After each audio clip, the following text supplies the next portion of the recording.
Uke wakholwa ukuthi ukuze ube yisigwili kudinga inhlanhla? Uma impendulo yakho inguyebo, ake ngikutshele imfihlo engase ibonakale ingaqondakali. Inhlanhla ayinendima lapha. Akuyona imakethe, akuyona uhulumeni, akuyona umndeni futhi akusona isimo somnotho esizokwenza ukuthi ufinyelele kwisigidi sakho sokuqala. Kunguwe. Kwakuhlale kuyindlela yakho. Futhi uma usangakakwenzi lokho, kusho ukuthi kukhona okuthile ngaphakathi kuwe okudingayo ukuguqulwa. Siyathola ukuthi kuyini? Mina ngangikholwa ukuthi abantu abathile bazalwa benenhlanhla, sengathi amandla angabonakali ayekhetha ukuthi ubani ozophumelela nobani ongenayo. Kodwa manje ngiyazi, ngokuqiniseka okuphelele, ukuthi leyo yinkolelo eyenziwe ukuvumela ukwehluleka kwethu. Inhlanhla ayizange ingikhuphe esimweni engangikuso, izikweletu, ukugula, nokudabuka. Kwakukwenza isinqumo. Isinqumo esicacile, esinamandla, esenziwa ngesikhathi sobuhlungu nokudangala, lapho ngiqonda khona ukuthi akekho ozongisindisa. Ake ngikubuze, zingaki izikhathi osuphinde uhlehlise khona iphupho ngoba ucabanga ukuthi akulona isikhathi esifanele? Zingaki izaba oziphathisile ngoba ucabanga ukuthi udinga inhlanhla encane? Ngisakhumbula izinsuku lapho ngangingenayo imali ngisho yokugcwalisa uphethiloli emotweni. Kwakuvamile ukuthi ngicele imali ebiza cishe $2 ukuze ngithole amalitha 5 kaphethiloli, okuyisilinganiso esiseduze $350,000 eNingizimu Afrika.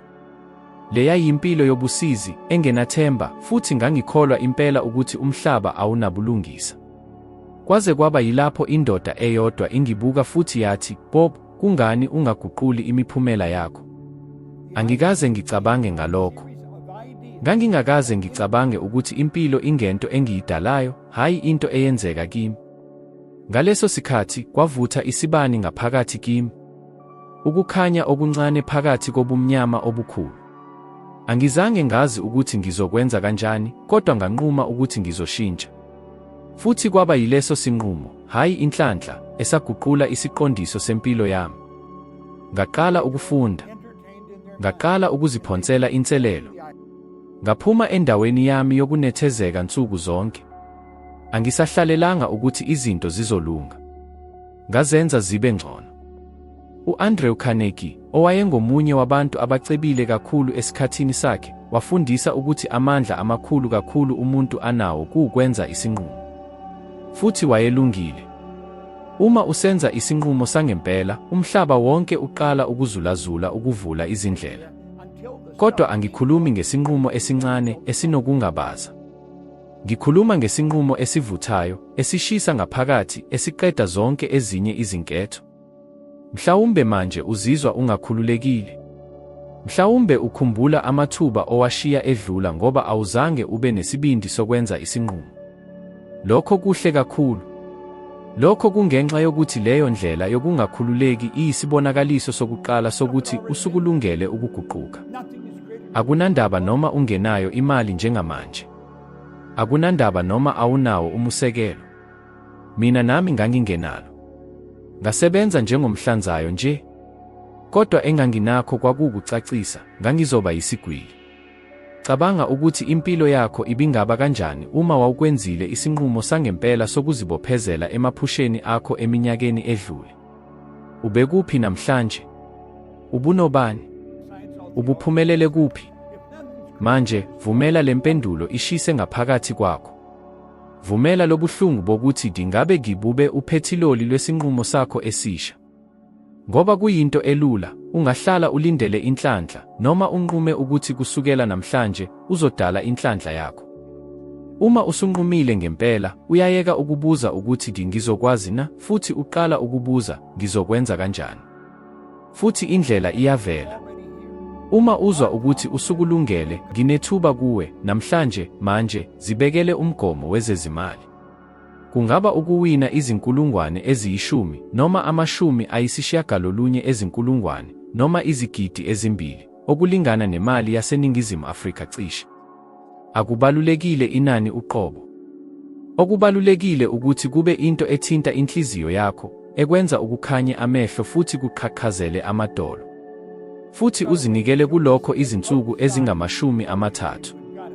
Izinsuku ezingama-30 zokugxila ngokuphelele. Azikho izaba. Akukho ukuthi ngizokwenza uma ngithola isikhathi. Ukuzibophezela okuphelele. Ekupheleni kwaleyo nyanga eyodwa, ngiyakuthembisa, ngeke usabe ngumuntu ofanayo. Ngoba isinqumo sangempela siguqula umuntu ngesikhathi esenziwa ngaso. Awudingi inhlanhla. Awukaze uyidinge. Udinga isinqumo. Ungasebenza kanzima usuku lonke, usuke ekuseni uye ebusuku, unikele ngakho konke onakho kodwa usazizwa usendaweni efanayo. Uyazi ukuthi kungani? Ngoba akusona ukusebenza kanzima okuguqula impilo yakho. Into eyiguqulayo umqondo wakho ojwayelekile. Uhlelo olungaphakathi engqondweni yakho, olungabonakali, oluphethe zonke izinqumo ozenzayo, zonke izenzo ozenzayo, futhi ngenxa yalokho, yonke imiphumela oyitholayo. Nami ngangikuleyo ntambo. Ngiziphoqa nsuku zonke, ngisebenza ngamandla, kuze kube ngibuya ekhaya ngikhathele, ngicabanga ukuthi ngenze okwanele. Kodwa imiphumela yayingekho. Ngacabanga ukuthi mhlawumbe kufanele ngisebenze kakhulu, ngengeze amahora, ngenze imihlatshelo eminingi. Uke wazizwa kanjalo? Sengathi uyagijima kodwa awuhambi. Njengokungathi usemathinini ogijima, ujuluka, ukhathele, kodwa awusondeli nakancane kulokho okufisayo ngempela. Kwaze kwaba usuku engathola ngalo iqiniso elikhulu. Into okwakudingeka ngiyishintshe kwakungeyona inani lomzamo engiwubeka, kodwa kwakuwukuthi ngiwubeka kuphi. Kwakudingeka ngihlele kabusha ingqondo yami. Futhi kusukela kuleso sikhathi, konke kwaqala ukuguquka. Ushintsho lwami lokuqala olukhulu lwavela emcabangweni olula. Ushintsho lweqiniso luqala ngaphakathi, hayi ngaphandle. Uma ngangifuna impilo entsha, kwakufanele ngakhe umqondo omusha ngokuphelele. Mhlawumbe manje ucabanga ukuthi, Bob, ngizokwenza kanjani lokho? Impendulo ithi, ukuphindaphinda ngokuqaphela imibono emisha, kuhlanganiswe nemizwa ehambisana nayo. Akukhona ukufunda incwadi kanye uthenge ukuphila okusha. Kungukufunda, ukumunca, ukuzizwa, nokuphindaphinda, ukuphindaphinda. Lapho uMickey eqala ukusebenza nathi, wayengenazo nhlobo izifundo zebhizinisi. Wayeyinsizwa encane eyayinani. Kodwa wayenento abaningi abangayinalo, isifiso sokufunda nesibindi sokuguqula imodeli yakhe yokucabanga. Namuhla, ungomunye wabantu ababaluleke kakhulu enhlanganweni yethu yomhlaba wonke. Ngoba waqonda lokhu, imfihlo ayikho ekusebenzeni kanzima, kodwa kusebenzeni ngokuhlukile, kusukela ngaphakathi kuya ngaphandle. Nesayensi iyakusekela lokhu. Ucwaningo lukhombisa ukuthi ngaphezu kwamaphesenti angama-95 ezenzo zethu zansuku zonke zenziwa ngokuzenzakalelayo, ngaphandle kokuba siqaphele. Amaphesenti angama-95. Lokho kusho ukuthi uma imodeli yakho yokucabanga yakhelwe ekwesabeni, ukuswela, noma ukungagculiseki, noma ungazama kangakanani, uzohlala ubuyela endleleni endala. Ufuna ngempela ukuguqula impilo yakho. Ngakho kufanele uguqule imodeli yakho yokucabanga. Kufanele wakhe ubuwena obusha ezingqondweni zakho. Kufanele uzibone njengomuntu osevele enze lokho okufisayo. Akukhona ukwenza ukuze ube, kodwa ukuba ukuze ukwazi ukwenza. Ngikhumbula kahle umzuzu othile owaba ngowokuguqula impilo yami.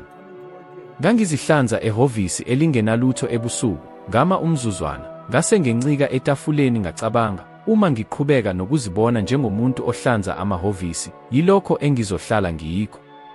Lobo busuku, ngenza isinqumo, kusukela kuleso sikhathi, ngizobona mina njengosomabhizinisi ophumelelayo. Ngazibona ngisayina izinkontileka ezinkulu, ngihlangana emihlanganweni ebalulekile, ngihamba umhlaba wonke.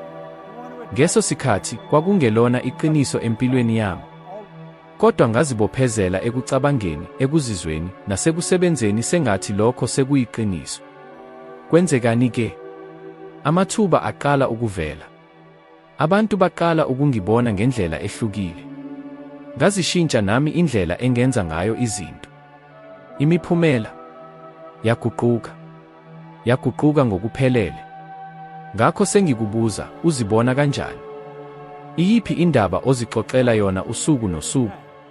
Uzibona njengomuntu olwela ukusinda noma njengomuntu owazalelwa ukuphumelela? Uma ngempela ufuna uguqule impilo yakho, nansi inselele yami kuwe: izinsuku ezingama-30 ezilandelayo uzibone nsuku zonke njengomuntu osevele waphumelela. Kwenze kube yikho okubonayo. Uzizwe njengalowo muntu. Yenza njengoba enza. Phendula njengaye. Futhi okubaluleke kakhulu, kholwa noma ngabe konke okukuzungezile kukutshela okuphambene. Ngoba lokho okuphethe engqondweni yakho njalo yilokho okudonsela empilweni yakho. Futhi lokho ongakuguquli ngaphakathi kuwe ngeke kwakuguqukele ngaphandle.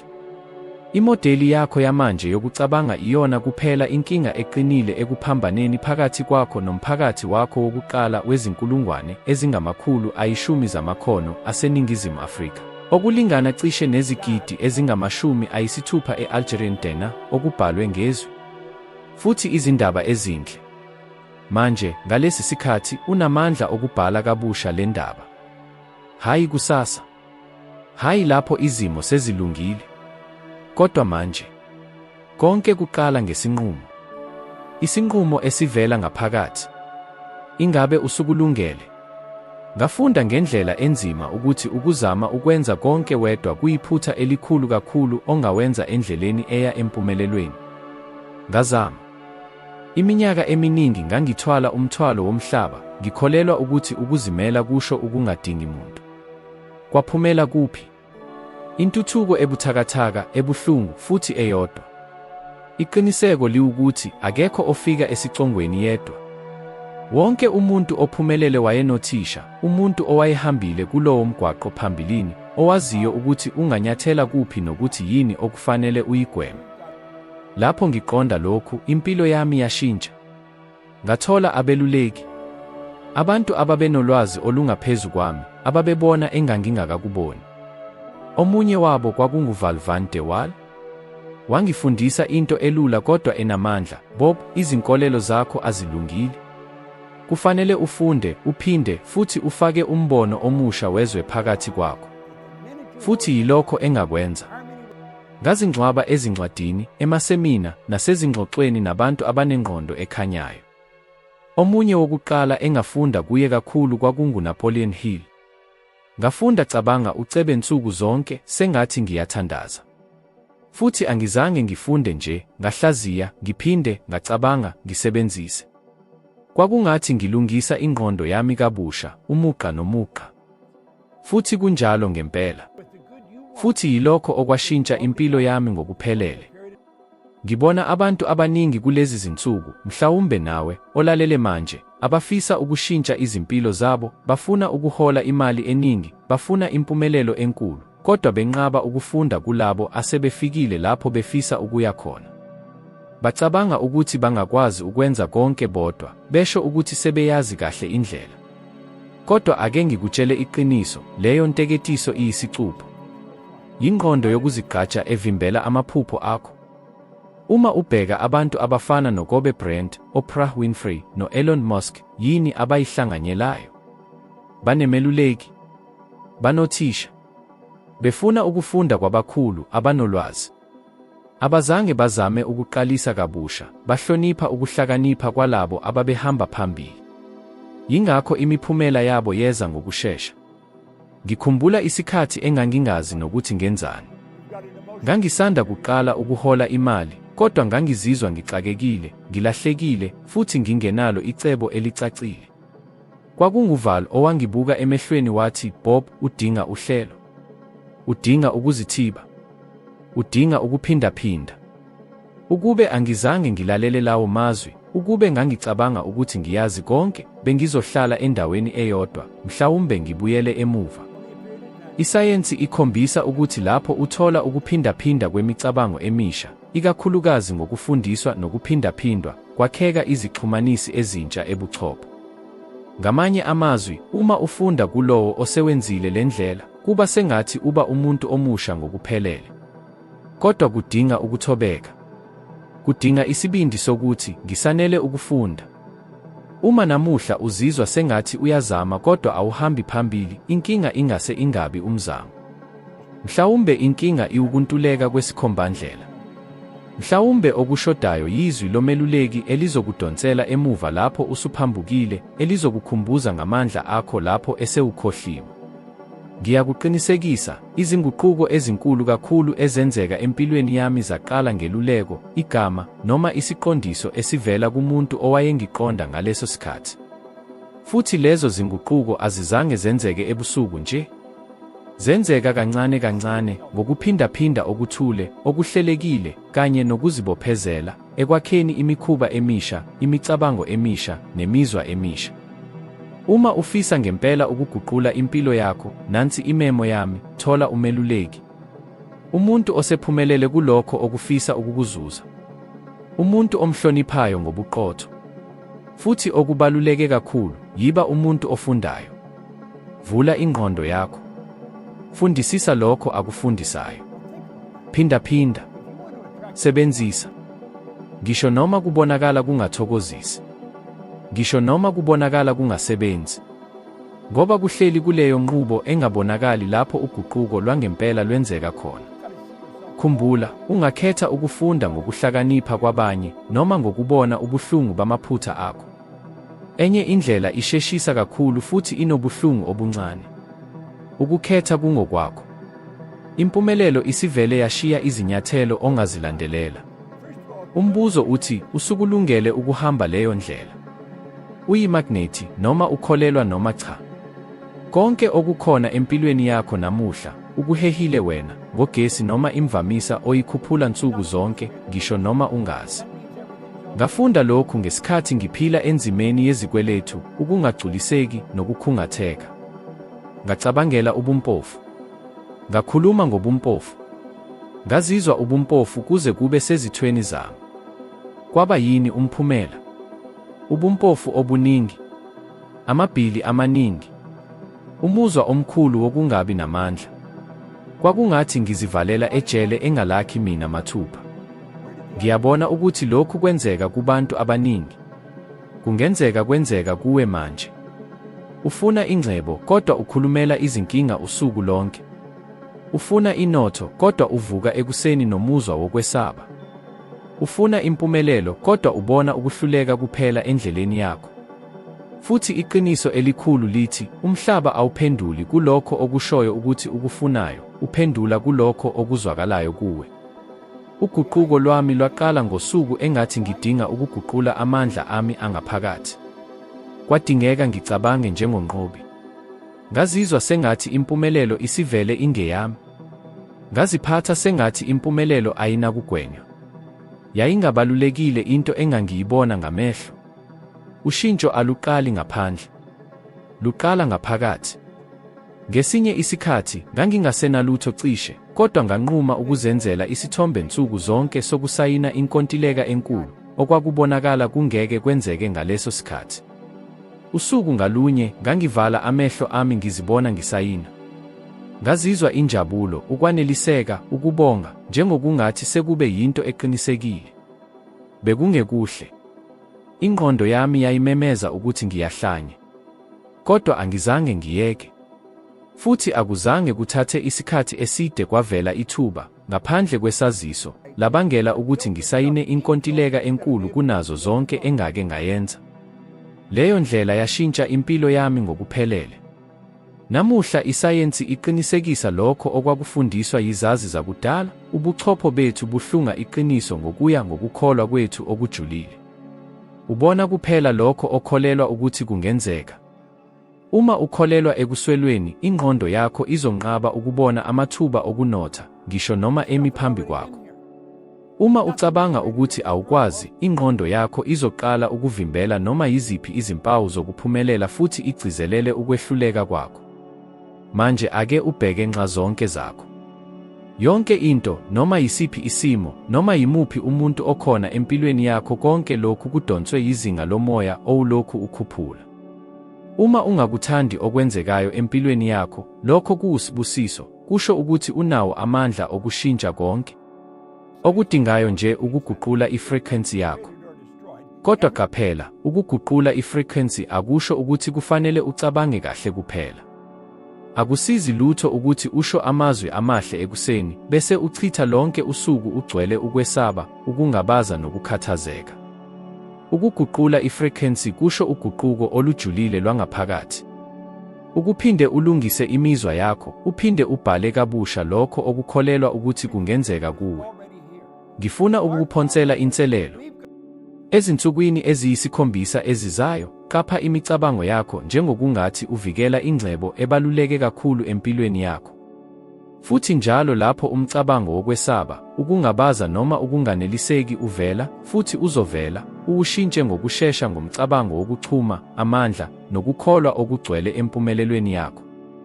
Uma uguqula ifrequency yakho, uguqula nekhono lakho lokudonsa izinto. Futhi uma ushintsha lokho okudonsayo, impilo yakho iyashintsha futhi. Lokhu akusona isifundo, kungumthetho wemvelo oqinisekile njengegciwane lomhlaba. Khumbula, usuyimagnethi enamandla. Umbuzo uthi, usukulungele ukudonsa ini kusukela namuhla? Khetha kahle ngoba umhlaba njalo ulalele. Futhi uzokunikeza kahle lokho okucelayo, hayi ngamazwi akho, kodwa ngamandla owakhuphula ngezinye zonke izigubhu zenhliziyo yakho. Awudingi inhlanhla ukuze wakhe ikusasa olifisayo. Udinga isinqumo. Udinga ukuphula izindlela ezindala zokucabanga. Udinga ukufunda njalo kulabo asebefike lapho ofisa ukufinyelela khona. Futhi okubaluleke kakhulu, udinga ukuvumelanisa amandla akho nalokho ofuna ukukudonsa empilweni yakho. Lokho yikho okuguqula impilo evamile ibe impilo emangalisayo. Futhi uma ufuna ukuqhubeka nokukhula, bheka ividiyo elandelayo esivele esikrinini sakho. Khona sizonyukela elinye izinga ohambweni lwakho lobuhlakani, ukuze ube ngcono ngephesenti elilodwa kunalokho obukuyikho namuhla. Ngikholwe, noma yisiphi isinyathelo osithathayo, noma sibonakala sincane kangakanani, sakha ikusasa lakho elisha. Ngiyabonga kakhulu ngokuba nami lapha. Ngizobe ngikulindile kuvidiyo elandelayo.